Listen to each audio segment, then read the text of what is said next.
मध्य प्रदेश की 29 लोकसभा सीटों में से 6 सीटों पर जहां एक और मतदान जारी रहा, तो वहीं तीसरे चरण के लिए नामांकन का सिलसिला भी चलता रहा।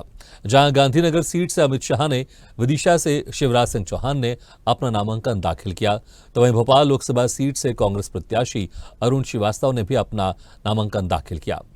नामांकन दाखिल करने से पहले अरुण श्रीवास्तव समर्थकों के साथ कर्फ्यू वाली माता के मंदिर पहुंचे, जहां उन्होंने पूजा अर्चना की, जिसके बाद भव्य रैली निकाली गई, जिसमें बड़ी संख्या में कांग्रेस व इंडिया गठबंधन के नेता और कार्यकर्ता शामिल हुए।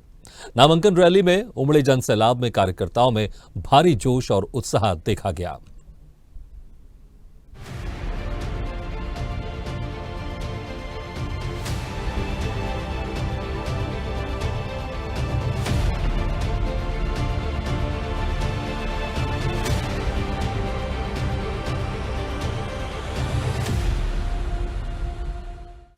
देश में 21 राज्यों की 102 लोकसभा सीटों के साथ ही मध्य प्रदेश में जहां एक और आज 6 सीटों पर मतदान संपन्न हुआ, तो वहीं तीसरे चरण में होने वाली वोटिंग के लिए भी प्रत्याशियों ने अपने अपने नामांकन दाखिल किए।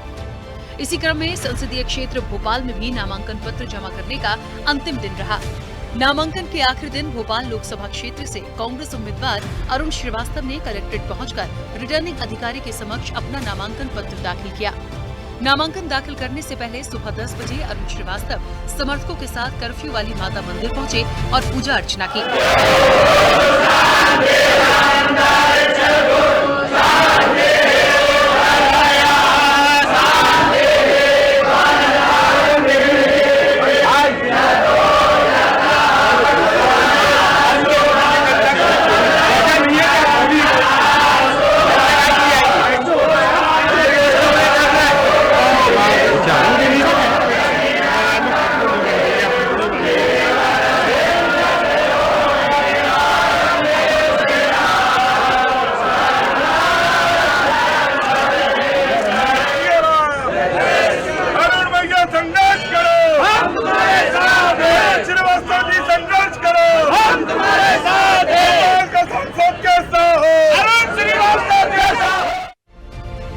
मंदिर में पूजा अर्चना के बाद पीर गेट स्थित भवानी चौक से कलेक्ट्रेट तक भव्य रैली का आयोजन किया गया, जिसमें बड़ी संख्या में कांग्रेसी नेता और कार्यकर्ताओं के साथ ही इंडिया गठबंधन के तमाम नेता शामिल हुए।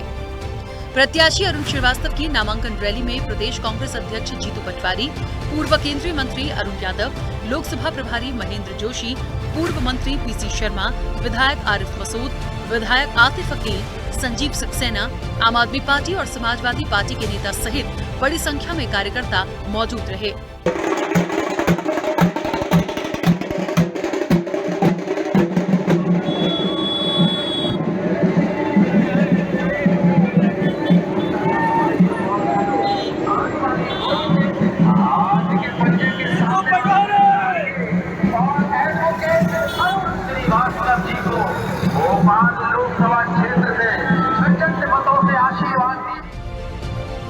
रैली के दौरान कांग्रेस अध्यक्ष जीतू पटवारी ने कहा कि आज का दिन ऐतिहासिक है। उन्होंने कहा कि हमारी लड़ाई महंगाई और बेरोजगारी के खिलाफ है। हम संविधान बचाने और लोकतंत्र की रक्षा के लिए संघर्ष करते रहेंगे। जीतू पटवारी ने कहा कि आज जनता भाजपा सरकार की सच्चाई को समझ चुकी है, उसके भ्रष्टाचार को समझ चुकी है। उन्होंने दावा किया कि इस बार हम भोपाल लोकसभा सीट पर ऐतिहासिक बहुमत से जीत दर्ज कराएंगे। इतना ही अनुरोध करना चाहता हूँ, भोपाल इस बार इतिहास रचेगा, रचेगा या नहीं रचेगा? भोपाल इस बार इतिहास रचेगा और आप सब उसके सहभागी बनेंगे। मैं अरुण भैया को बहुत साधुवाद देता हूँ, धन्यवाद देता हूँ। सारे हमारे तमाम नेताओं को साधुवाद। संजू श्रीवास्तव जी भी आ गए, वहाँ सक्सेना जी भी आ गए, राजू सिंह जी भी सामने बैठे हैं, सारे हमारे पार्षदगण भी यहाँ हैं। मैं अनुरोध एक और करना चाहता हूँ, कुछ लोगों को भारतीय जनता पार्टी थोड़ी ज्यादा प्यारी लगने लगी है। पूरी जिंदगी उन्होंने कांग्रेस से सारे पद लिए, कई पदों पर बैठे, इस लायक बने और अब कांग्रेस को धोखा देते हैं। उनसे बदला लेना है नहीं लेना है? मैं आप सबको आश्वस्त करता हूं कि ऐसे धोखेबाजी के खिलाफ कांग्रेस का कार्यकर्ता एकजुट है, एक साथ है और हम सब मिलकर इस बार इस भावना को कि किसी के आने और जाने से फर्क नहीं पड़ेगा, कांग्रेस का कार्यकर्ता वचन के साथ, कांग्रेस की विचारधारा के साथ रहेगा। मैं अनुरोध करता हूं कि कांग्रेस के विचार के साथ इस बार इंडिया गठबंधन के तमाम साथी, वो चाहे आम आदमी पार्टी हो, चाहे समाजवादी पार्टी हो, चाहे हमारे से जुड़ी हुई सारी पार्टियां एकजुट एक साथ इस बार इतिहास गवाह है इस बात का, भोपाल की नगरी से जो हवा चलेगी पूरे मध्य प्रदेश और देश में जाएगी और कांग्रेस और इंडिया गठबंधन की सरकार बनेगी। धन्यवाद, साधुवाद, भारत माता की। नामांकन दाखिल करने से पहले रैली के दौरान अरुण श्रीवास्तव ने कहा कि संविधान और लोकतांत्रिक मूल्यों को बचाने के लिए हम आगे आए हैं। बेरोजगारी और महिला अत्याचार के खिलाफ हम सब एकजुट हैं।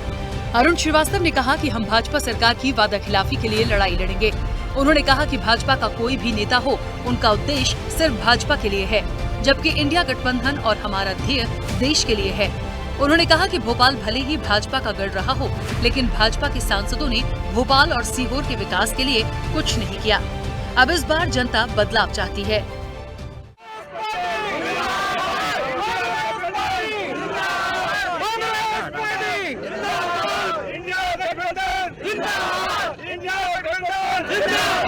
सर, आज आप अपना नामांकन दाखिल करने जा रहे हैं, क्या कहेंगे आप? ये नामांकन संविधान को बचाने का है, ये नामांकन लोकतांत्रिक मूल्यों को बचाने का है, ये नामांकन बेरोजगारी के खिलाफ है, ये नामांकन महिला अत्याचार के खिलाफ है, ये नामांकन वादा खिलाफी के खिलाफ है। 2700 रुपये कुंटल गेहूं का बोला था, एक पैसा नहीं दिया 2700 के भाव से। ये नामांकन भोपाल की गंगा जमुनी तहजीब को बनाए रखने का है, ये नामांकन आपसी भाईचारों का नामांकन है, ये नामांकन अन्याय के खिलाफ है, ये नामांकन न्याय के पक्ष में। बिल्कुल, आपने बहुत सारी बातें कही हैं, लेकिन कल यहीं से आपके प्रतिद्वंदी आलोक शर्मा ने नामांकन दाखिल किया था। मुख्यमंत्री डॉक्टर मोहन यादव का उन्होंने दावा किया कि बहुत सारे मतों से, रिकॉर्ड मतों से बीजेपी जीतेगी। क्या कहेंगे आप?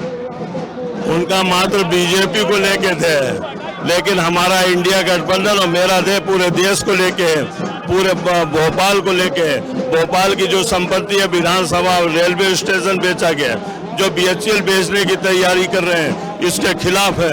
ये मेरा वादा है कि इस भोपाल की सरकारी संपत्तियों को वापस दिलाने के लिए हिंदुस्तान की संसद में पहला आवाज उठाऊंगा। मोदी की गारंटी का कैसे मुकाबला करेंगे?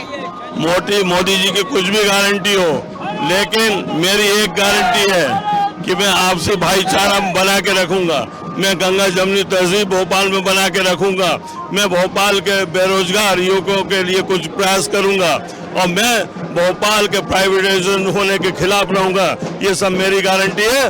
और जिस अन्याय होगा भोपाल में, जिस अत्याचार होगा, मैं भोपाल की सड़कों में आके बैठ जाऊंगा। ये जो सीट है ये बीजेपी की है, यहाँ से कमल खिलता रहा है, ये सीट में कमल खिलता रहा है सालों से। क्या लग रहा है, हाथ का पंजा लहराएगा?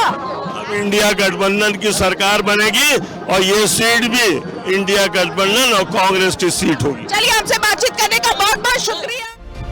भोपाल लोकसभा सीट पर कांग्रेस का जोश हाई है। आम आदमी पार्टी और सपा के नेताओं के साथ ही इंडिया गठबंधन के सभी दल कांग्रेस प्रत्याशी अरुण श्रीवास्तव के समर्थन में हुंकार भर रहे हैं।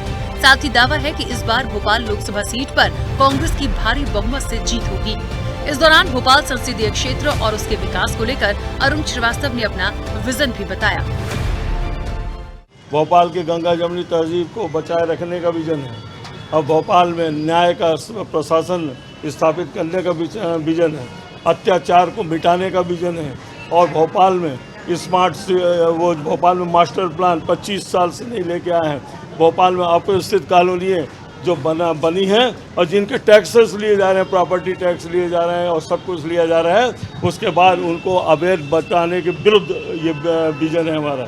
और भोपाल की जो जनता के साथ जो अत्याचार हुआ है, जो गैस पीड़ितों के 3 पीढ़ी तक दुनिया की मेडिकल रिपोर्टें जो आई हैं, इंटरनेशनल मेडिकल रिपोर्टें, गैस पीड़ित मैं भी हूँ और ये असर गैस का 3 पीढ़ियों तक रहता है। भोपाल के पूरे वार्डों को आज तक नहीं किया गैस पीड़ित के नाम पे, उसके लिए लड़ाई है। और BMHRC जो बनाई गई है, वो जो कौन सा रिसर्च पेपर आज तक निकला है, एक डिस्पेंसरी होकर रह गई है और आज तक कोई कार्रवाई नहीं हुई है। ये हमारा ये है, उसके खिलाफ है। कल बोला गया, कल हम आलोक शर्मा जी ने नामांकन दाखिल किया था।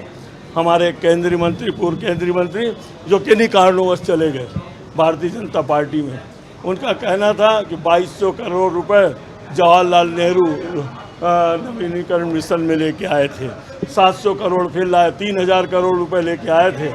जब वो पैसा आया था तो हिंदुस्तान में सरकार कांग्रेस की थी। जब वो पैसा आया था तो भोपाल में मेयर सुनील सूद के रूप में कांग्रेस का था। जब वो पैसा आया था, हमारे माननीय राजा साहब मुख्यमंत्री थे। कौन सी उस उपलब्धियों को अगर गिनाया गया है, वो तो सरासर बेईमानी है।